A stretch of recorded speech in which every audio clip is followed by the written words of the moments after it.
नमस्ते, अभिवादन आपका इनोसेंट इन्वेस्टर के इस नए वीडियो में। ज़ोमैटो आज बड़ी गिरावट दिखा रहा था, लेकिन इसको लेकर जो न्यूज़ आई, जो रिसर्च हुई, वो काफ़ी पॉजिटिव वे में हमारे सामने रखी गई है। हम वही डिकोड करेंगे और आपको बताएंगे क्या सच में ज़ोमैटो में एक बड़ी वैल्यू छुपी हुई है, क्योंकि आपको ज़ोमैटो का जो टारगेट प्राइस है वो काफ़ी बड़ा दिया गया है आईसीआईसीआई सिक्योरिटीज़ के द्वारा। कितना बड़ा दिया गया है वो भी डिस्कस कर लेते हैं और फिर आगे बढ़ेंगे। ठीक है, आप अगर यहाँ पर आकर देखोगे तो काफ़ी कमाल का आपको टारगेट दिखाई देगा। ज़ोमैटो के लिए आपको आईसीआईसीआई सिक्योरिटीज़ ने बाइंग की सलाह दी है और यहाँ पर उन्होंने जो टारगेट रखा है वो रखा है 220 रुपये। अगर आप यहाँ से कैलकुलेट करते हो तो ये टारगेट काफ़ी बड़ा है, काफ़ी बढ़िया टारगेट है ये। अगर इस लिहाज से हम समझें कि एक साल में हमको 65-70% तक का रिटर्न जो मिल सकता है वो बड़े प्यार से मिल सकता है, अगर आईसीआईसीआई सिक्योरिटीज़ का टारगेट मेट करता है ज़ोमैटो। क्या कहा ज़ोमैटो ने, उस पर हम डिस्कस करते हैं। इन्होंने इनिशिएट किया है कवरेज ज़ोमैटो पर और हाई कन्विक्शन बाई। ये काफ़ी अच्छी चीज़ है। मतलब आप जब आईसीआईसीआई सिक्योरिटीज़ में जाओगे कई सारी चीज़ें होती हैं, हाई कन्विक्शन सेल और हाई कन्विक्शन बाई। मतलब इनका बेस्ट तरीका है बताने का कि यहाँ पर हम खरीदारी की सलाह दे रहे हैं। और अगर आपने देखा हो, आईसीआईसीआई का ही एक म्यूचुअल फंड था जो पेंशन फंड था, मुझे एग्जैक्टली नाम नहीं याद है और मैं कंफ्यूज थोड़ा सा हो रहा हूँ, लेकिन फिर भी आपको बताना चाहूँगा कि वहाँ पर पेंशन फंड ने ज़ोमैटो में पैसा लगाया था, ज़ोमैटो के आईपीओ में पैसा लगाया था। अब ये रूल के मुताबिक था या नहीं वो मुझे नहीं पता, लेकिन ये सच में एक बहुत बोल्ड कॉल था। और आईसीआईसीआई सिक्योरिटीज़ ने जो 220 का प्राइस दिया है टारगेट के रूप में, ये भी एक बड़ा बोल्ड कॉल है। क्योंकि जब आप हेडलाइंस को पढ़ोगे, इकोनॉमिक टाइम्स पे पढ़िए, हर जगह ये न्यूज़ तो आ ही चुकी है, आपके सामने है, तो वहाँ पर आपको साफ साफ कहा जा रहा है कि in a very contrarian view. Contrarian मतलब जो लोग सोच रहे हैं उसके अगेंस्ट का व्यू है ये। मतलब लोग कुछ और सोच रहे हैं ज़ोमैटो के बारे में। कुछ लोग तो कह रहे हैं कि ये कबाड़ है, हम नहीं खरीदेंगे। कुछ लोग बिल्कुल अवॉइड कर रहे हैं, इवन कुछ बड़े बड़े फर्म्स अवॉइड कर रहे हैं। लेकिन कहीं पर एकदम हाई कन्विक्शन बाई आ रहा है, कॉन्ट्रेरियन टेक आ रहा है। और आपको बता दें कि 80-85% लोग यही सोच रहे हैं कि यहाँ पर लेना खतरे से खाली नहीं है। अब जो 10-15% बचे हैं वो हाई कन्विक्शन अगर बाई दे दें तो मतलब ये लड़ाई जो है वो काफ़ी बड़े लेवल पे चली जाती है। अब बुलिश कवरेज है, ये भी आप समझ गए। Shares of food tech delivery company suggesting that the stock could see as much as 68% upside from current levels over the next 12 month. अगले 12 महीनों में 68%, फिर से कह रहा हूँ 68% is a very big deal. क्यों? क्योंकि 70% आपको पहले ही ये डेब्यू के टाइम जब इन्होंने सेकेंडरी मार्केट में कदम रखा था तो वहाँ पर ये 70% का रिटर्न पहले ही दिखा चुका है, और यहाँ से एक्स्ट्रा 70% का return is a big deal. और अब आपसे मैं एक रिक्वेस्ट करना चाहूँगा आगे बढ़ने से पहले कि किसी भी ब्रोकरेज फर्म की जो टारगेट रिपोर्ट होती है, जो रिसर्च रिपोर्ट होती है, उसको आप ब्लाइंडली नहीं फॉलो करोगे। कभी भी आप चीज़ों को समझा कीजिए, क्योंकि ये अपने तरफ से कुछ भी कहेंगे, वहाँ पर रिसर्च भी करके बैठे होंगे, लेकिन हमें जब हमारा पैसा जलता है ना तो सारी रिसर्च भूल जाती है, बिसर जाती है। फिर हम अपने आप को ही कोसते हैं हमने क्यों खरीदा। दुनिया देश जहान कह रहा है कि ज़ोमैटो जो है 2024-25 में प्रॉफिटेबल हो सकता है पहली बार, और ये जो है 2022-23 में दे दिए हैं कि 8% का मार्जिन उनको वहाँ पर मिल सकता है प्री ईसॉप। ठीक है, जो एम्प्लॉयज़ के पास शेयर्स होते हैं उससे पहले की बात ये कर रहे हैं। उसके अलावा उसके विपरीत आप समझ सकते हो, मतलब वो चीज़ काउंटिंग में नहीं लाई जाएगी। अब यहाँ पर आपको एक चीज़ मैं बताना चाहूँगा कि क्यों ज़ोमैटो प्रॉफिट में अभी नहीं है। जैसे कि एक ये चार्ट आप पढ़े होगे कक्षा 10 में, ये इनका खर्चा है। ठीक है, ये इनका खर्चा है जो बढ़ रहा है, और इस तरफ क्या है, इस तरफ है ग्रोथ। ठीक है, इस तरफ है ये ग्रोथ, और दूसरी तरफ क्या है, लायबिलिटी। ठीक, लायबिलिटी क्या होती है कि इनके पास जो पैसा आया है वो एज आ लायबिलिटी ही आया होगा। जैसे हम सब जब शेयर्स खरीदते हैं तो भले वो एक बार के लिए लायबिलिटी ना हो, लेकिन अगर आप इनडायरेक्ट सेंस में देखोगे तो वो इनके ऊपर एक बोझ होता है। कई लोगों को इनको जवाबदेही अपनी तय करनी पड़ती है कि हम जवाब क्या देंगे, अपने शेयर होल्डर से क्या कहेंगे। जब तक ये बाजार में नहीं थे तब तक कम शेयर होल्डर्स थे, उनको आप अलग तरीके से डील कर सकते थे, लेकिन मार्केट में लोग आपसे सवाल पूछेंगे और आपके शेयर्स की ऐसी तैसी भी की जा सकती है। अगर आप सही जवाब नहीं दिए, गलत जवाब दे बैठे, गलत तरीके से कुछ कर बैठे तो लायबिलिटी इनकी अलग लेवल पे है, प्लस इनका डेट भी बढ़ता है। ठीक है, और जो जवाबदेही है वो काफ़ी बड़े लेवल पे चली जाती है। अब ये जो ग्रोथ मिल रही है ये बड़ी इन्वेस्टमेंट करके मिल रही है, ठीक है, पैसा इनका खर्च हो रहा है। अब एक जगह इनको ये काम करना पड़ेगा, अपनी ग्रोथ पे लगानी पड़ेगी लगाम, ठीक है। अब ये लगाम क्यों? क्योंकि हमको अब कमाना है प्रॉफिट, और ये काम ये जितनी जल्दी करेंगे मेरे हिसाब से वो उतना अच्छा रहेगा, क्योंकि आप अंधाधुंध ग्रोथ पे फोकस नहीं कर सकते। अब आपको लगेगा कि ये तो बड़ा आसान काम है, इनको अब प्रॉफिट दिखाना चाहिए, ग्रोथ पे फोकस नहीं करना चाहिए, लेकिन यहीं पर हम सारा पॉइंट ऑफ व्यू मिस कर जाएंगे। क्योंकि ज़ोमैटो क्या करेगा पता है? ज़ोमैटो वो मार्केट नहीं कैप्चर कर पाएगा अगर यहाँ पर वो लगाम लगा देता है जो उसको कैप्चर कर लेनी चाहिए, क्योंकि कंपटीशन आपको पता है किस लेवल पर जा सकता है आने वाले समय में। अगर ज़ोमैटो तेज़ी से नहीं फैला, अपना नाम तेज़ी से नहीं बनाया, जैसे कि आज एक गाना शायद टी सीरीज़ पे लॉन्च हुआ है, मेरे किसी प्यारे सब्सक्राइबर ने भेजा था कि सर देखिए ज़ोमैटो तो यहाँ भाई प्रचार कर रहा है और आज ही गाना लॉन्च हुआ। मुझे गाने का नाम नहीं याद है, शायद जुबिन नौटियाल का कोई गाना है, आप टी सीरीज़ के चैनल पर जाकर सर्च करोगे आपको मिलेगा, आज ही अपलोड हुआ। उस गाने में ज़ोमैटो ने साफ साफ अपना वो दिखाया, काफ़ी जगहों पे ये हो चुका है, और वो भाई साहब इस बात से परेशान है कि बताइए ज़ोमैटो गाने में आया और ज़ोमैटो 8% गिर गया, तो होता है, ये सब इत्तेफाक होते रहते हैं। खैर, हम कह रहे हैं कि नाम इनको पहले अपना बड़ा कर लेना पड़ेगा, अपने नाम की वैल्यू बना लेनी पड़ेगी अलग अलग जगहों से। अभी इन्होंने कुछ एक्विजिशन भी किया है, तो ऐसे चीज़ों को ये ग्रो कर रहे हैं, लेकिन अभी ये खर्चा बहुत कर रहे हैं।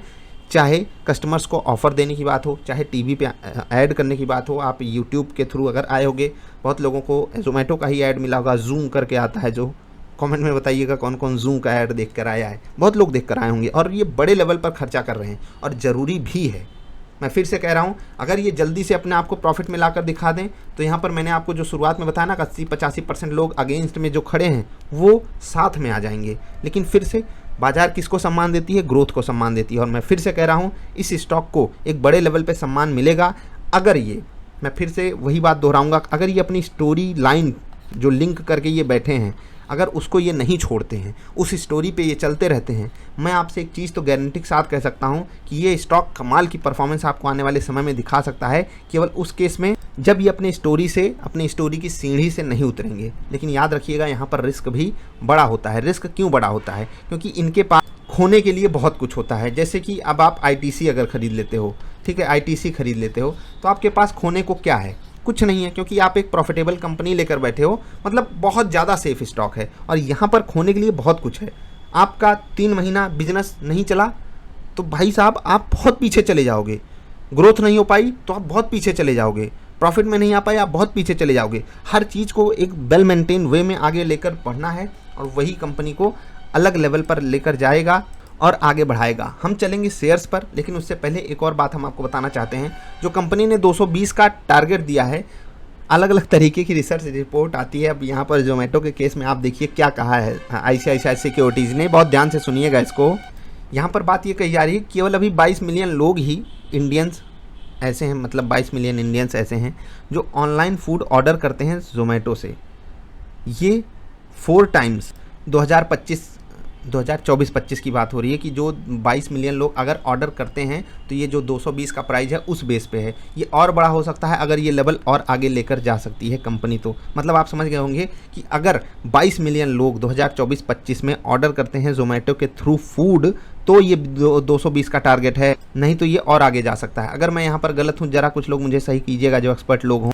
बाकी 2024-25 में ये सिनारियो बनेगा तो दिल खुश तो हो ही जाएगा। अब चलते हैं चार्ट पर। चार्ट पर क्या ज़रूरी है जानना कि आज की गिरावट क्यों आई? क्या गाना लॉन्च हो गया इसलिए? बाज़ार गिर गई इसलिए? बाज़ार तो नहीं गिरी थी, बाज़ार ऊपर खुली थी, ये भी ऊपर खुला था, लेकिन वहाँ से इसको प्रॉफिट बुकिंग देखनी पड़ी, और profit booking with high volume. अगर आप मतलब यहाँ से वॉल्यूम कंपेयर करोगे, इन शुरुआती वॉल्यूम्स को हटा दो, तो ये एक बड़ा वॉल्यूम है। सच में ये एक बड़ा वॉल्यूम है, और ये वॉल्यूम पिछले दिन जो बड़ा मोमेंटम आया था यहाँ पर 3% का, उससे भी बड़ा वॉल्यूम है। तो इसका मतलब क्या है कि ऊपर के लेवल पर कुछ लोगों को कॉन्फिडेंस नहीं आ रहा है, तो ऑफकोर्स सी बात है ऊपर थोड़ा सा आपको प्रेशर झेलना पड़ेगा, क्योंकि वॉल्यूम थोड़ा सा गिरते हुए बाजार में बढ़ा हुआ है। और वॉल्यूम एक्शन ट्रेडिंग के हिसाब से आपको यहाँ पर बाइंग पोजीशन तभी बनानी चाहिए जब ये कुछ इंपॉर्टेंट लेवल्स के पार निकले। जैसे कि फिबोनाची वाली अगर आपने वीडियो देखी हो जो आई बटन पर आपको मैंने दी हुई है, वहाँ पर भी आप इस स्टॉक को खरीद कर रख सकते हो। मैं इस स्टॉक को ज़रूर लेना चाहूँ, चाहे कुछ रिजल्ट्स देख कर के वो कन्विक्शन आए, चाहे लोअर प्राइस पे वो कन्विक्शन आए। है तो यहाँ पर कन्विक्शन हाई साइड का मेरा भी। मुझे नहीं पता कितने लोग फूड ऑर्डर करेंगे ज़ोमैटो के थ्रू, और कितना बड़ा कंपटीशन हो जाएगा, लेकिन इतना ज़रूर पता है कि इंडिया में ज़ोमैटो का नाम बरकरार रहने वाला है। अगर ज़ोमैटो कंपनी का अपना कुछ इंटरनल इशू सामने नहीं आता है, Zomato will be a bigger deal then expected, ऐसा मुझे फील होता है। हर गिरावट में मैं इस स्टॉक को खरीदने की चेष्टा करूंगा।